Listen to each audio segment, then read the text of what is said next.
As the Titanic set sail from Southampton on her first and final voyage, the mood was of optimism and adventure.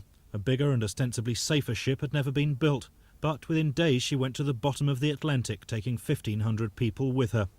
A picture of the iceberg which sealed her fate is just one of the sale items in the anniversary auction. An auction launched on the plans of the Titanic used at the disaster inquiry. Christie's in New York didn't think they'd sell, so Onslow Auctions here took up the challenge. Now there are 90 other items on offer, and the plans alone could fetch £20,000. People all over the world are still fascinated by this tragic event. Why do you think it is?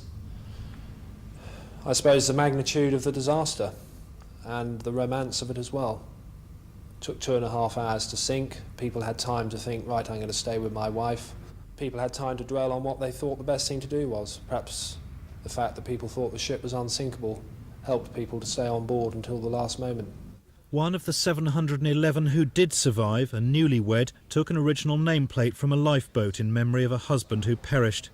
There's a letter from journalist William Stead, who died too.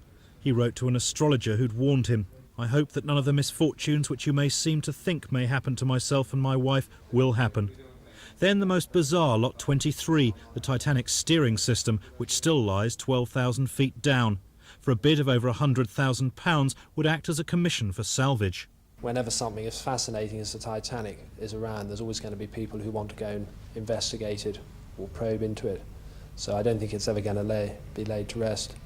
But as the arguments over the mechanics and morality of salvage continue, so do the legends, like the band playing on as the ship went down. Marcus Powell for Thames News.